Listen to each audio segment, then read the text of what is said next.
Welcome everyone to the next episode of The High Performing Woman.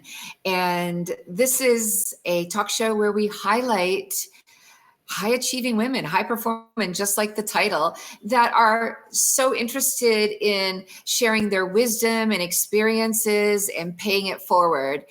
And with that, I would like to introduce my next guest. This is Ellie Shefi. For those of you, dedicated changemaker. For those of you who don't know Ellie, she is an attorney, an entrepreneur. She is an international best-selling author of not just one book, not two, not three, not four, not five. She is the best-selling author of 8 books, an award-winning author. She's a publisher, a keynote speaker, strategist, consultant, coach, educator, philanthropist, media host. I could go on and on and on and on here, but I am just so thrilled to have you here, Ellie. Thank you so much for having me. What a joy. Yes, I'm so excited. And today, the topic we chose was you were made to change the world.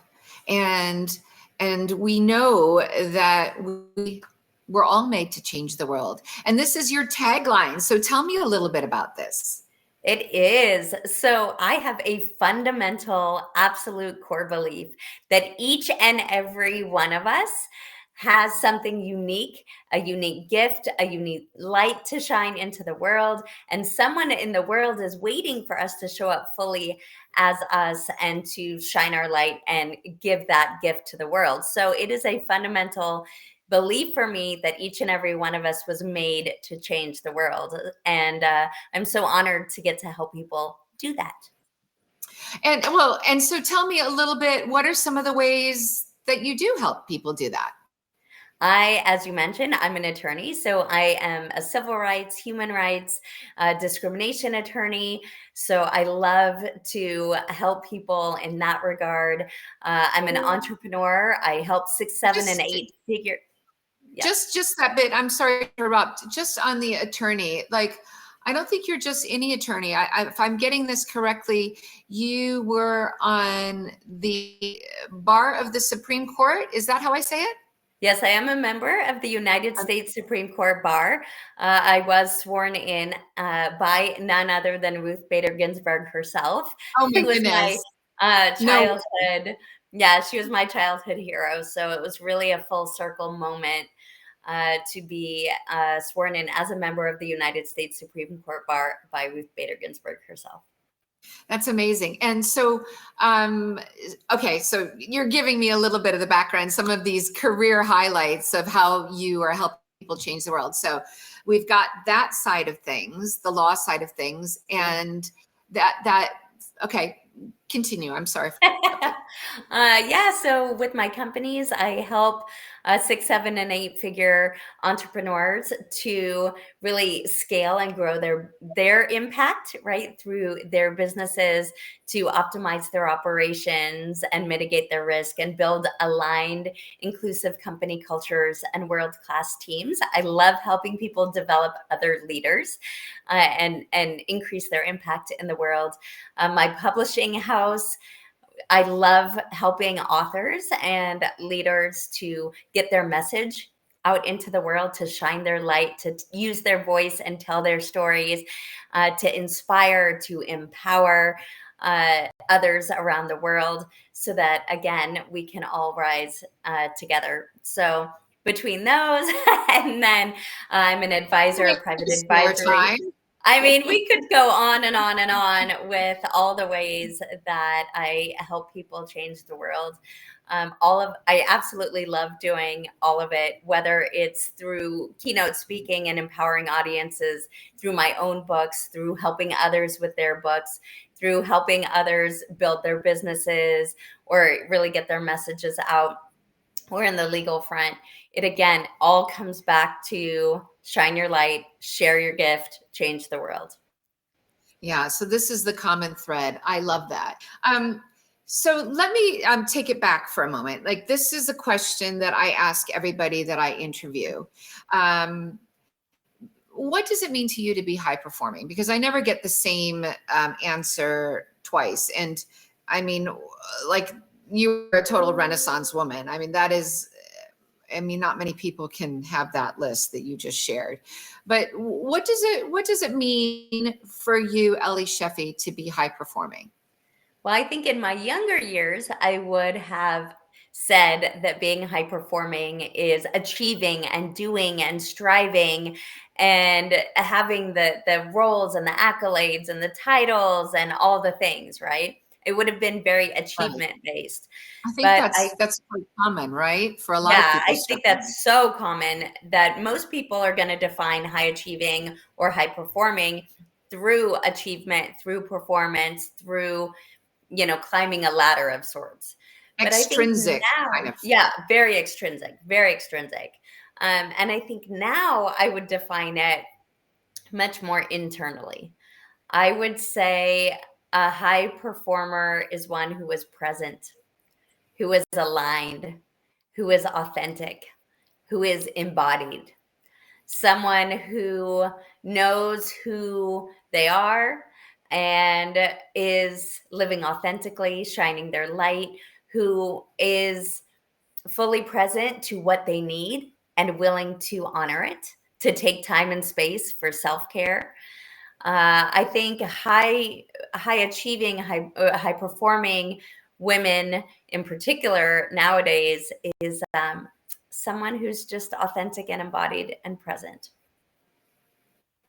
Yeah, do who you are. Everyone else is taken.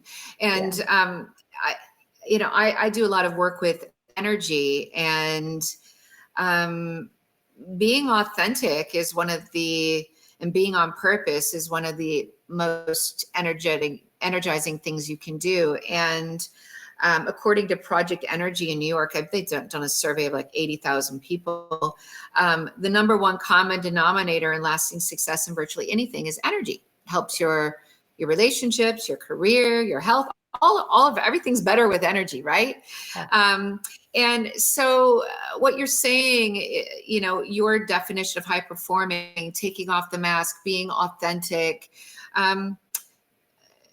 That's sometimes challenging. I mean, there's two things. You have to be confident to like really show who you are, right? There's got to be some confidence there. And then sometimes people, I don't know, like as I go through life, I feel like I'm peeling off the layers of the onion. Like, who am I? Like it's a profound question. So maybe you could speak to uh that question of like, what has helped you find out who you are, and what are some of the things that have given you confidence to show up so authentically?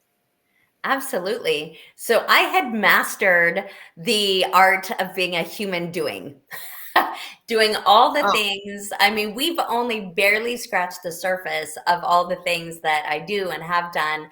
And I had definitely been a master at doing all the things for everyone. And what I found, not only for myself, but for the clients I was serving, the women I was helping, was that we were burnt out, exhausted, exasperated. We all had to-do lists that were longer than was ever humanly possible to get done. And we weren't even on our to-do list. So there was nothing for us that filled our own cup on that list. And as we were getting more and more depleted, I really started exploring, wait a minute, like, is this what I want? And how did I get here? And when I started realizing that I was doing and striving and driving for all of the things that I had been programmed and conditioned to do, all the external expectations, the shoulds, shitting then on yourself, right? oh, yep, completely. Then I started a journey of exploration. And for me, before I could get to confidence, I had to go through that journey of exploration. Who am I by my own definition? What are my values that I choose? What are my priorities that I choose? Who do I choose to be, and how do I choose to show up in the world? What do I want for me? Not that's expected, not that's programmed by external, but really taking the time and space to unlearn everything I had learned, taking the time and space to peel off all the masks and all the external, to come home to myself, to create the space, the time and space for that exploration. And the ability to navigate that exploration without judgment of myself, without blame or guilt or shame, but really Right. just with that childlike curiosity of interesting. Who do I desire to be? How do I desire to show up? And the clearer I got on who I wanted to be, how I wanted to show up, what I valued, what my priorities were, what I needed at that point in my life, the clearer I became, the more aligned I became. The more aligned I became, the more confident I became. Because the confidence doesn't come Mhm. when you're out of alignment.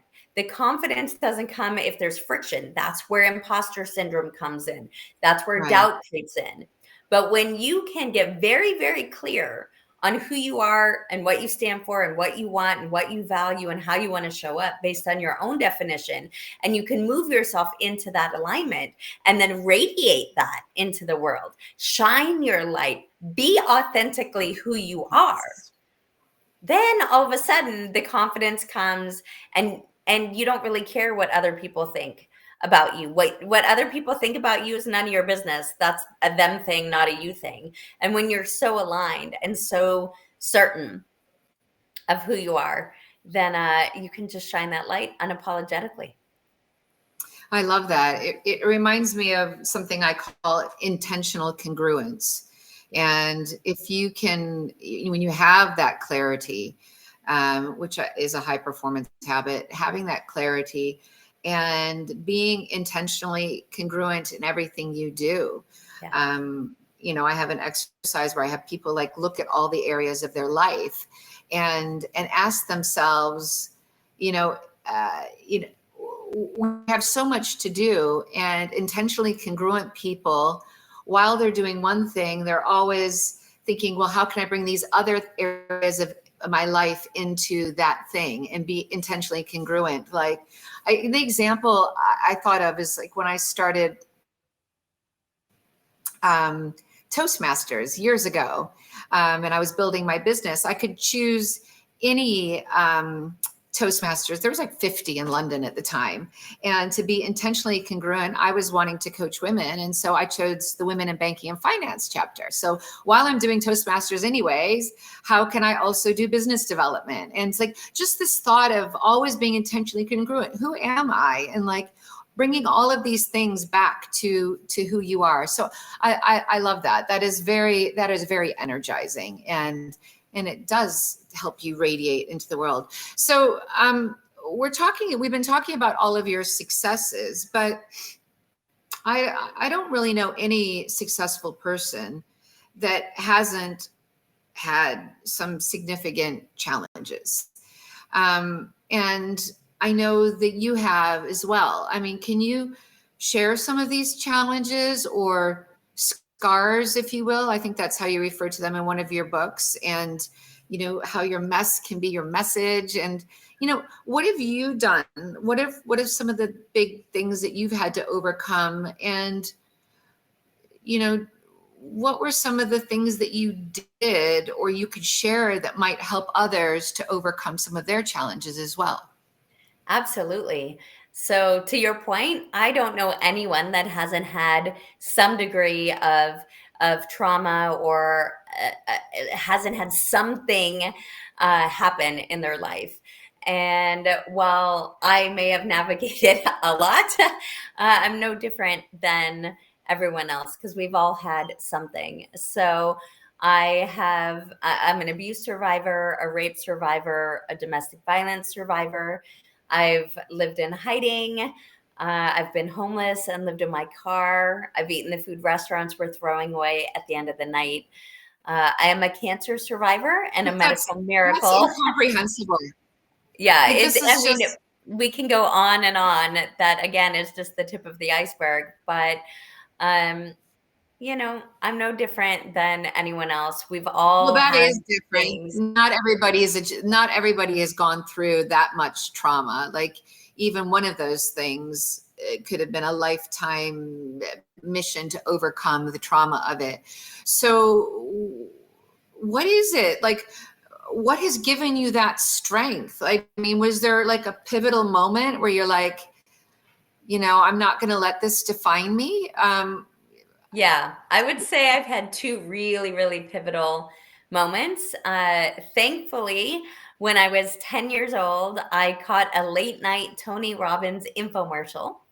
And that really empowered me with the critical tools and resources that I needed, especially as a young child, to navigate all of the early decades of trauma. And so, what I learned in that late night infomercial was life happens for you, not to you. And that with That every is hard single, to accept, though, when you're like, "Oh, being raped happened for you," or "Being abused it happened actually for you." did. Well, it actually did when you learn the tools. So, learning life happens for me, not to me, means that within every single thing that has ever happened in your life, there are opportunities and seeds of lessons, of growth, of blessings. Do you know how many women, how many tens of thousands of women around the world I have been able to serve because I'm a rape survivor?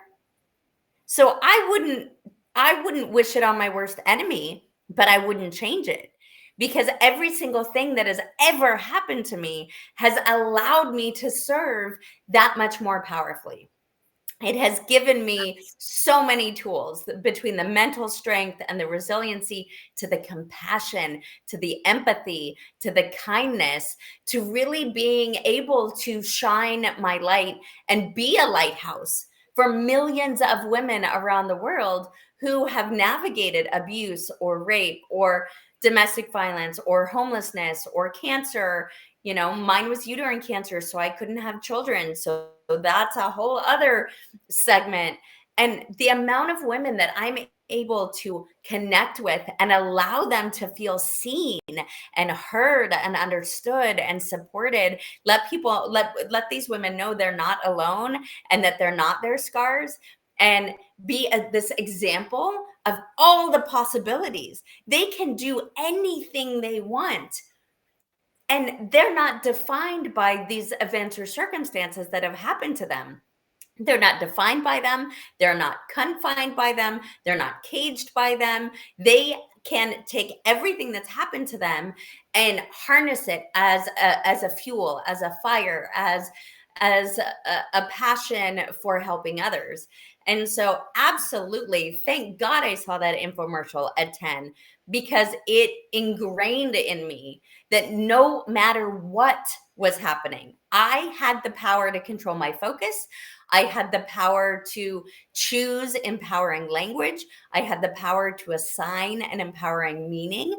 I had the power to reframe, to change my story about it, to change my perspective, to Love walk in that. gratitude, to find the lesson, to find the blessing, to find the growth, to find the seeds of opportunity in everything. And so being able to master my focus and control my mindset has allowed me to navigate so much stuff Yes. and achieve so much. And not only navigate and achieve, but confidently walk unapologetically on this earth, using my voice, shining my light, being fully embodied. So I wouldn't change a thing. That is beautiful, Ellie. It reminds me. I know you know Jack Canfield as well, but in his book, The Success Principles, the first success principle relates to the success formula: event plus response equals outcome. And the event, has already happened, be it the rape, the bus showing up late, your boss's attitude, COVID, whatever. And the only way you can affect the outcome is with your responses and taking full responsibility for your responses. And the only ones we can really control are the thoughts we think, the images we visualize, and the actions or the attitude that we take.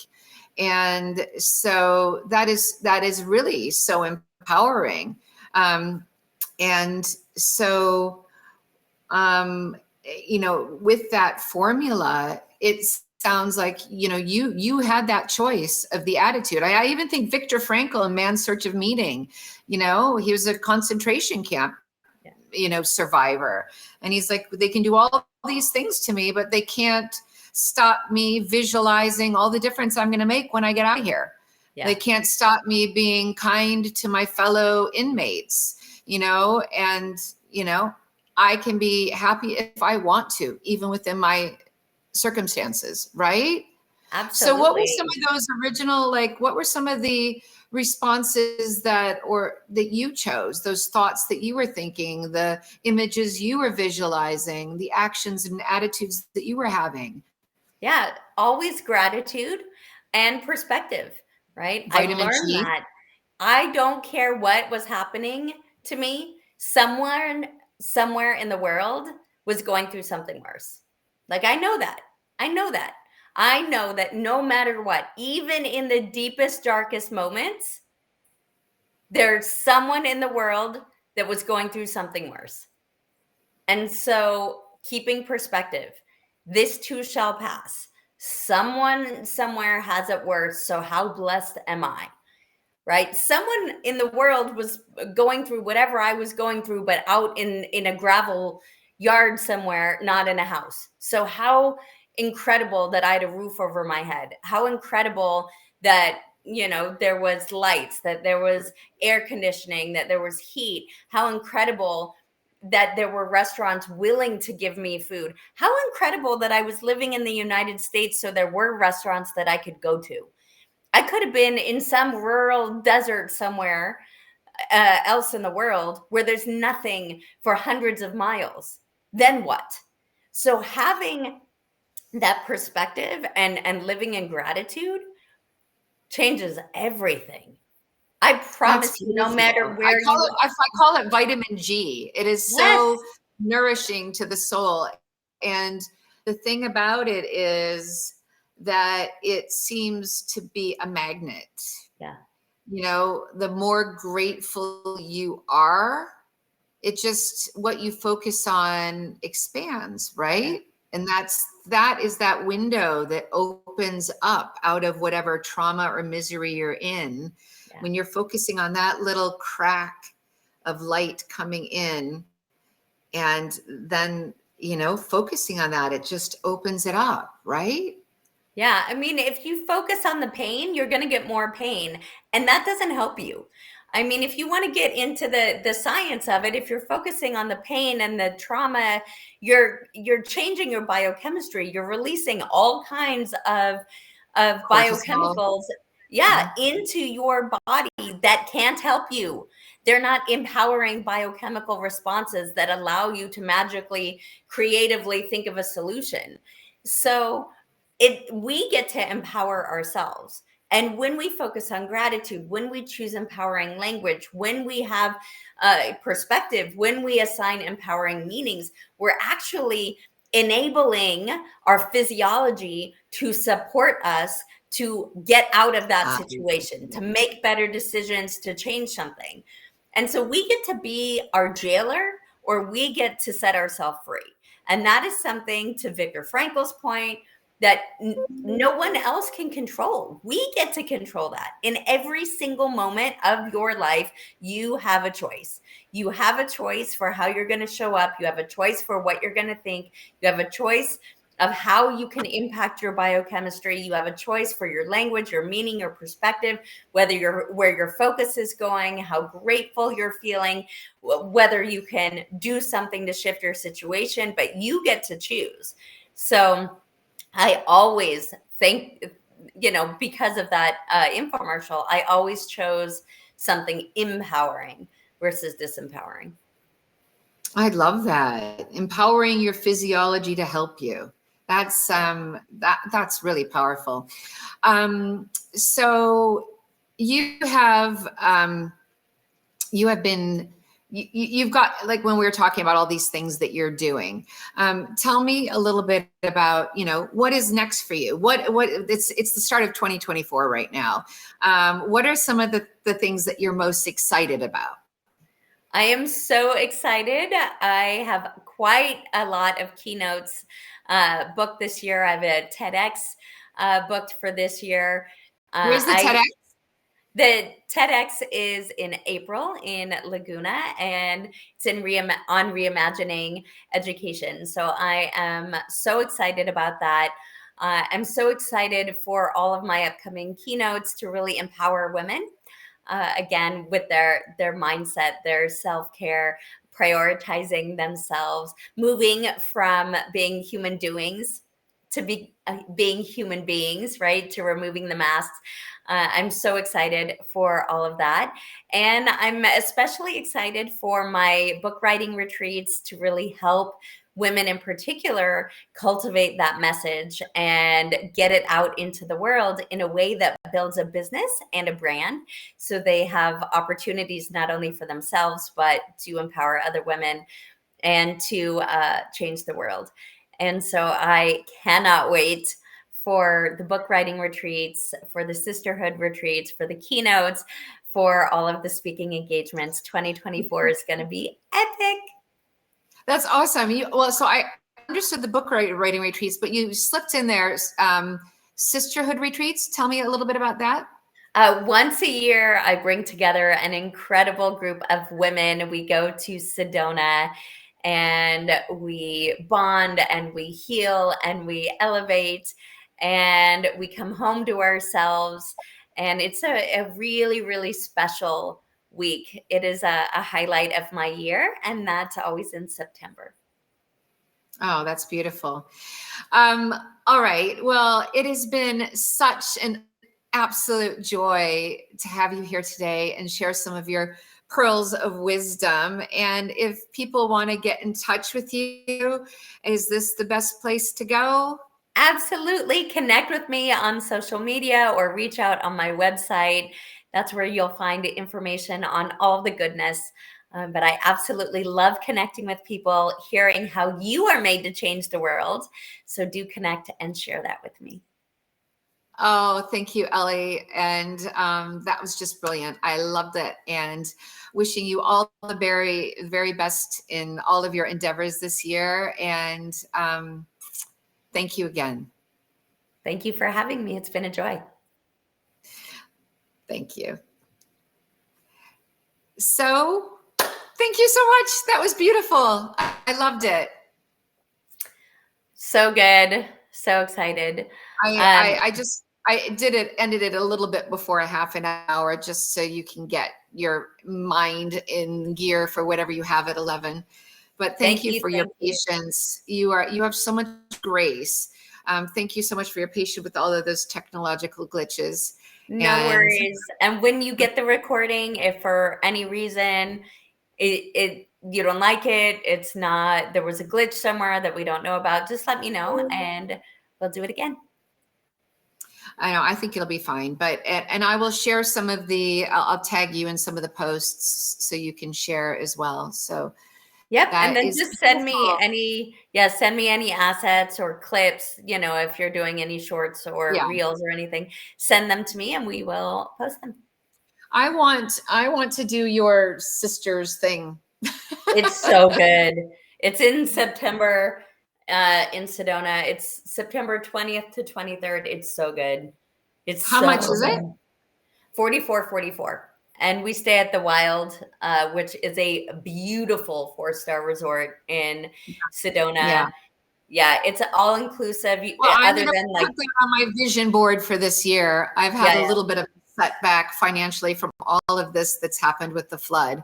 So I'm having you have all year to manifest. You have all year to manifest And we do Exactly. payment plans too. We've got lots of people that want to pay, $500 a month kind of thing.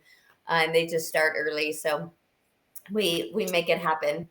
All right. But Well, that's definitely on my virtual vision board. perfect. And I I'm can't wait. going to see you on Sunday, I think. Yes, I will be I there get on to give you a big Sunday. hug I get to give you a big hug in person, and I can introduce you to my daughter Cora. Yay. I'm so excited. We are going to be talking about igniting your impact because you were made to Oh, change the world. my daughter's a real fireball. She's like, Mom, I'm going to Harvard. Mom, I'm doing this. Mom, I'm Great. doing that. And Perfect. I love I, it. I don't, it's so funny. My other son, I'm just trying to get him out of bed. And I think they're going to peak at different times in their life. Yeah, for sure. But thank you, Ellie. So good. I can't wait to see you Yeah. on Sunday. Yeah, me too. All right. See you soon. See you soon. Bye.